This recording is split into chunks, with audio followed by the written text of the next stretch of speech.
Lace के परतले वाले सिपाही दूसरी ओर भाग चले और मौलवी साहब चौंधिया कर जानली की दुकान पर लड़खड़ाते गिरते पड़ते किसी तरह पहुंच गए। जानली ने मौलवी से कहा, मौलवी साहब, भला आप भी उस गुंडे के मुंह लगने गए? यह तो कहिए कि उसने गड़ासा नहीं तौल दिया। कुबरा के मुंह से बोली नहीं निकल रही थी। उधर दुलारी गा रही थी, विल्मी विदेश रहे। गाना पूरा हुआ, कोई आया गया नहीं।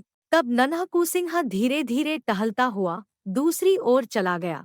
थोड़ी देर में एक डोली रेशमी पर्दे से ढंकी हुई आई। साथ में एक चौकीदार था। उसने दुलारी को राजमाता पन्ना की आज्ञा सुनाई। दुलारी चुपचाप डोली पर जा बैठी।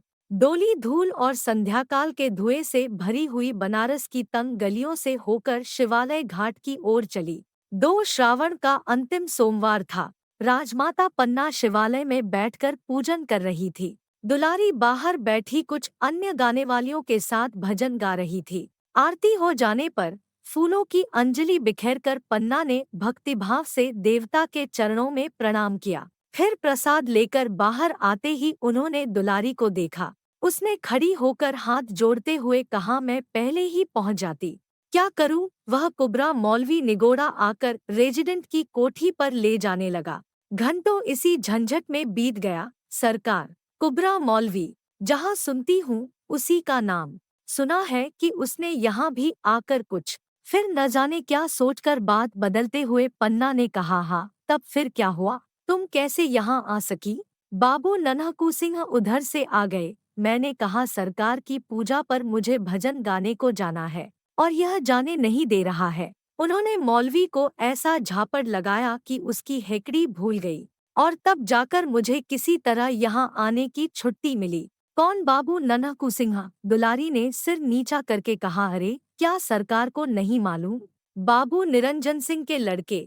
उस दिन जब मैं बहुत छोटी थी, आपकी बारी में झूला झूल रही थी, जब नवाब का हाथी बिगड़ कर आ गया था। बाबू निरंजन सिंह के कुंवर ने ही तो उस दिन हम लोगों की रक्षा की थी। राजमाता का मुख उस प्राचीन घटना को स्मरण करके न जाने क्यों विवर्ण हो गया। फिर अपने को संभालकर उन्होंने पूछा, तो बाबू नन्हा सिंह उधर कैसे आ गए? दुलारी ने मुस्कुराकर सिर नीचा कर लिया। दुलारी राजमाता पन्ना के पिता की जमींदारी में रहने वाली वेश्या की लड़की थी। उसके साथ ही कितनी बार झूले हिंडोले अपने बचपन में पन्ना झूल चुकी थी। वह बचपन से ही गाने में सुरीली थी। सुंदरी होने पर चंचल भी थी। पन्ना जब काशीराज की माता थी, तब दुलारी काशी की प्रसिद्ध गाने वाली थी। राजमहल में उसका गाना बजाना हुआ ही करता। महाराज बलवंत सिंह के समय से ही संगीत पन्ना के जीवन का आवश्यक अंश था। हाँ, अब प्रेम दुख और दर्दभरी विरह कल्पना के गीत की ओर अधिक रुचि न थी।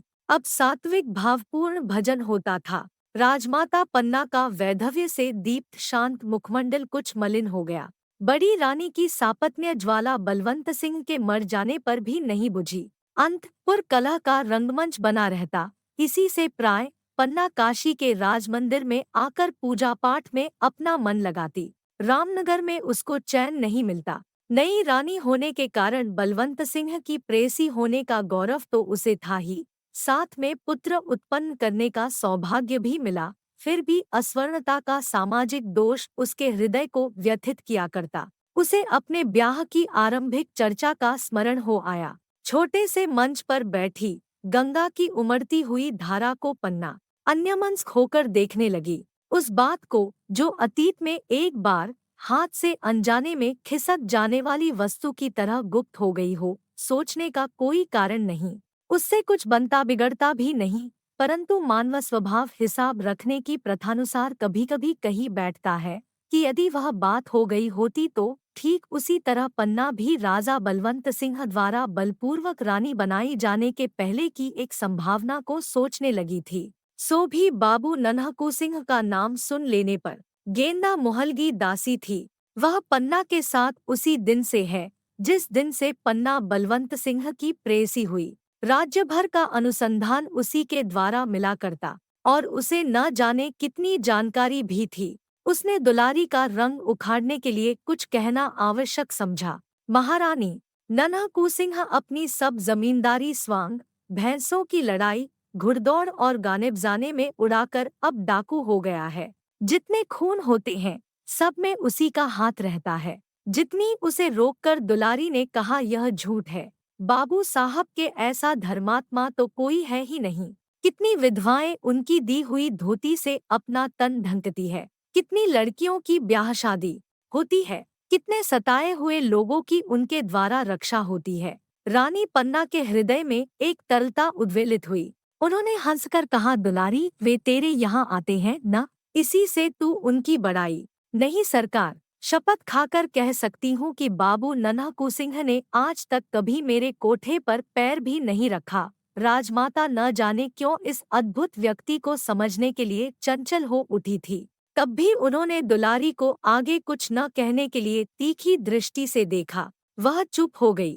पहले पहर की शहनाई बजने लगी। दुलारी छुट्टी मांगकर डोली पर बैठ गई। तब गेंदा ने कहा, सरकार, आजकल नगर की दशा बड़ी बुरी है। दिन दहाड़े लोग लूट लिए जाते हैं। सैकड़ों जगह नाला पर जुए में लोग अपना सर्वस्व गंवाते हैं। बच्चे फुसलाए जाते हैं। गलियों में लाठियां और छुरा चलने के लिए टेढ़ी भौहें कारण बन जाती है। उधर रेजिडेंट साहब से महाराजा की अनबन चल रही है। राजमाता चुप रही। दूसरे दिन राजा चेतसिंह के पास रेजिडेंट मार्कहेम की चिट्ठी आई, जिसमें नगर की दुर्व्यवस्था की कड़ी आलोचना थी। डाकुओं और गुंडों को पकड़ने के लिए उन पर कड़ा नियंत्रण रखने की सम्मति भी थी। कुबरा मौलवी वाली घटना का भी उल्लेख था। उधर हेस्टिंग्स के आने की भी सूचना थी। शिवालय घाट और रामनगर में हलचल मच गई। कोतवाल हिम्मत सिंह पागल की तरह, जिसके हाथ में लाठी, लोहांगी, गड़ांसा, बिछुआ और करौली देखते उसी को पकड़ने लगे। एक दिन नन्हा सिंह सुंभा के नाले के संगम पर ऊंचे से टीले की घनी हरियाली में अपने चुने हुए साथियों के साथ दूधिया छान रहे थे। गंगा में उनकी पतली डोंगी बड़की जटा से बंधी थी। कथकों का गाना हो रहा था। चार उलांकी इक्के कसेकसाए खड़े थे। नन्हा सिंह ने अकस्मात कहा, मलुकी, गाना जमता नहीं है। उलांकी पर बैठकर जाओ, दुलारी को बुला लाओ। मलुकी वहां मजीरा बजा रहा था। दौड़कर इक्के पर जा बैठा। आज नन्हा सिंह का मन उखड़ा था। बूटी कई बार छानने पर भी नशा नहीं। 1 घंटे में दुलारी सामने आ गई। उसने मुस्कुराकर कहा, क्या हुक्म है बाबू साहब? दुलारी, आज गाना सुनने का मन कर रहा है। इस जंगल में क्यों? उसने सशंक हंसकर कुछ अभिप्राय से पूछा। तुम किसी तरह का खटका न करो। नन्हा सिंह ने हंसकर कहा, यह तो मैं उस दिन महारानी से भी कह आई हूँ। क्या? किससे? राजमाता पन्ना देवी से। फिर उस दिन गाना नहीं जमा।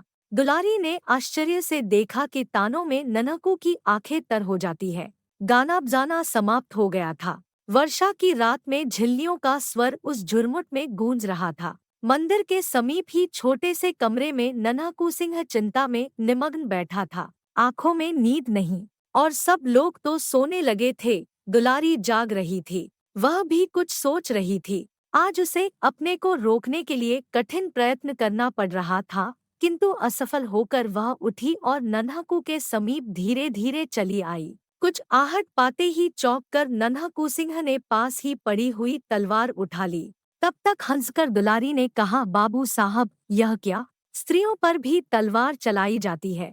छोटे से दीपक के प्रकाश में वासनाभरी रमणी का मुख देखकर नन्हा हंस पड़ा। उसने कहा, क्यों बाई जी, क्या इसी समय जाने की पड़ी है? मौलवी ने फिर बुलाया है क्या? दुलारी नन्हा के पास बैठ गई। नन्हा ने कहा, क्या तुमको डर लग रहा है? नहीं, मैं कुछ पूछने आई हूँ। क्या? क्या? यही कि कभी तुम्हारे हृदय में। उसे न पूछो दुलारी, हृदय को बेकार ही समझ कर तो उसे हाथ में लिए फिर रहा हूँ। कोई कुछ कर, चीरता उछालता। मर जाने के लिए सब कुछ तो करता हूँ, पर मरने नहीं पाता। मरने के लिए भी कहीं खोजने जाना पड़ता है।